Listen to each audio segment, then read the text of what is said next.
Hey everyone, I'm Zach, and welcome back to Stories by the Cup. Today we're doing something a little different. At the time that this video is being released, it should be the day before the 20th anniversary of Mistborn by Brandon Sanderson.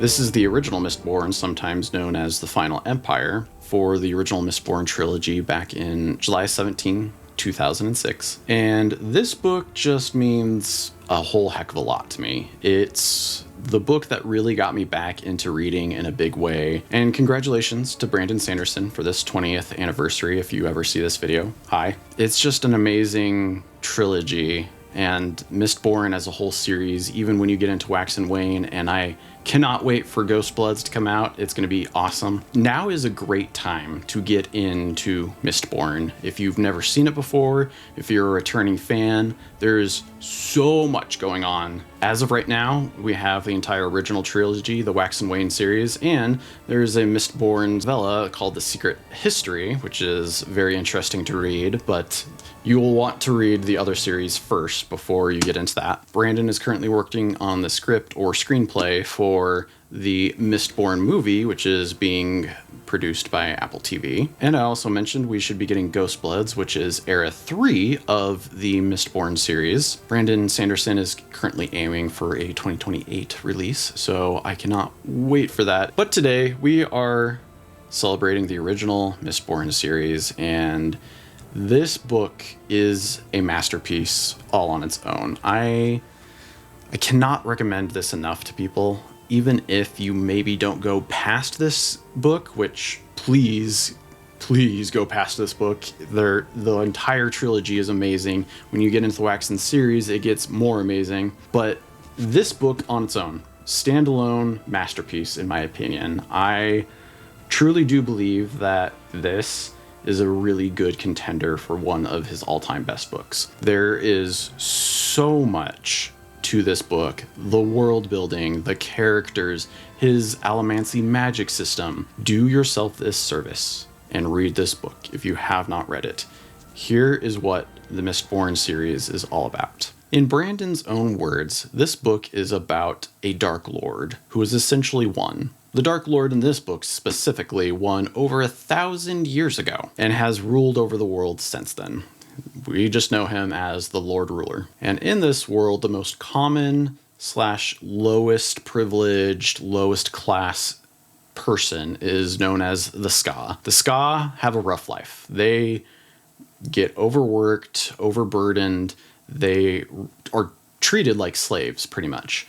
And they, day in, day out, have to labor, have to struggle to survive. And this story is about one particular Ska named Vin. Now, Brandon Sanderson's world building is top-notch, and this world is amazing. As I mentioned, there's so many things that just hook you into this world. In this world, there are these ash mounts that basically spew ash into the air constantly. And so a lot of what the Ska do day in, day out is actually just sweep the streets, because if they don't, it just builds up with ash. The Lord Ruler himself is pretty off hands for the most part with the nobles. The nobles kind of run amok and do whatever they want. They have their own tiers and hierarchies, and they're always vying for power. They're always trying to be the Lord Ruler's favorite. As I mentioned, this world is a pretty grim one. It's bleak, it's hot all the time. It's not a great place to try to survive with all the ash. There are very few plants that they can actually grow, crops that will actually be produced to feed all of these civilians and the nobles themselves, of course. But in this world, there are those born with certain abilities. These are known as allomancers, and they can basically consume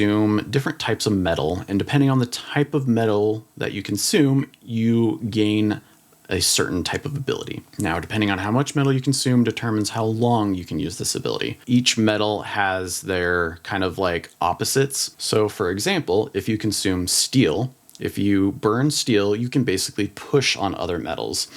Small objects get pushed away from you. Larger objects you get pushed away from. That's just a really brief description of it. As I was saying, there are pushes and pulls. So others will let you pull on metals, so you go towards them, or smaller objects come towards you.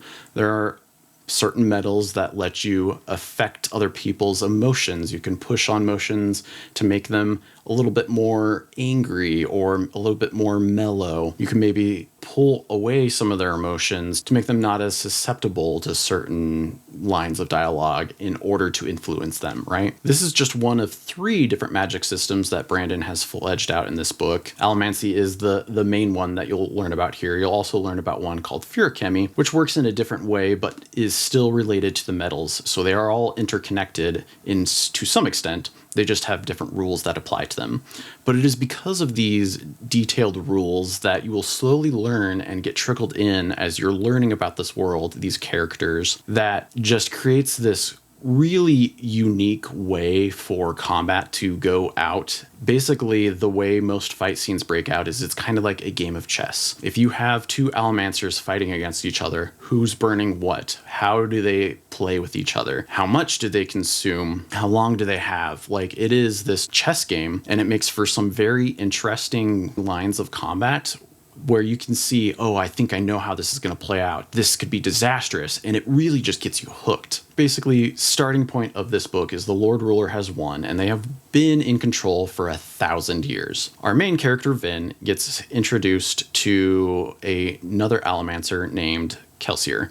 However, she doesn't really know what allomancy is until she meets Kelsier, and she finds out that Kelsier is a certain type of allomancer known as a Mistborn. Now, a Mistborn can basically burn all types of metals, versus an allomancer really only has the ability to use a single metal. Vin just so happens to also be a Mistborn, which is why Kelsier is so drawn to her and interested in getting her to join his crew, because Kelsier is leading a heist against the Lord Ruler. This book is really about how they bring down the Lord Ruler. What it really starts off as is a heist to steal from the Lord Ruler's treasure vault his most precious metal. It's known as atium. It is a resource that the Lord Ruler practically controls and is what he uses to pretty much control the nobles. So the whole goal of this heist is to steal from the Lord Ruler. They are also raising essentially an army, a rebellion, and they are trying to get the nobles to kind of start a house war amongst themselves in order to create this opportunity where they're going to take over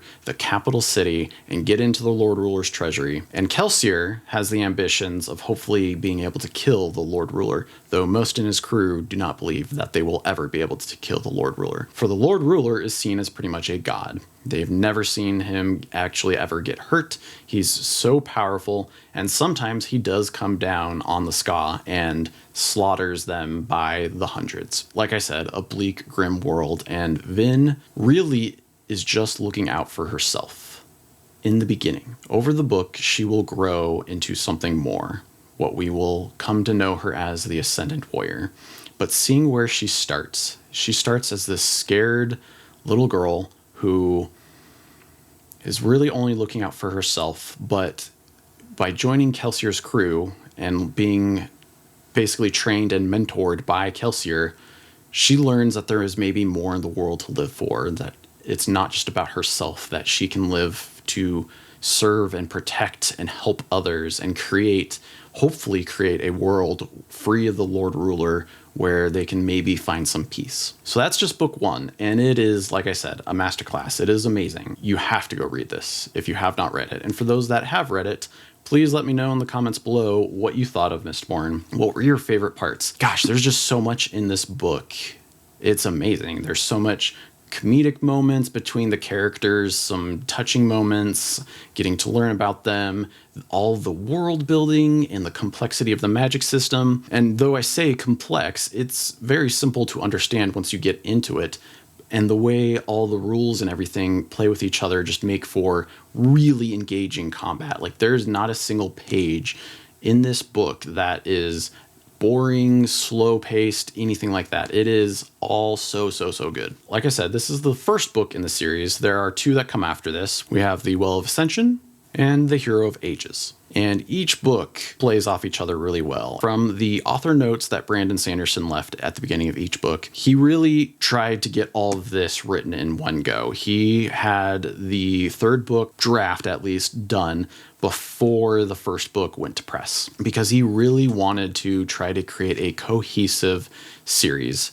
So as great as this is standalone, I do encourage you to go read the other two, because they all interconnect so well, and it is a cohesive story across all of them. In the author note in The Hero of Ages, Brandon Sanderson basically called Mistborn his calling card to the world, and I absolutely believe this. This is why I say this is one of the books that I could absolutely see be considered a masterpiece. And I just want to read what Brandon Sanderson said about this book series, because this really surmises what the entire series is as a whole. He said that he wanted to do in 3 books what other series take to do in 10 books. It is an epic trilogy.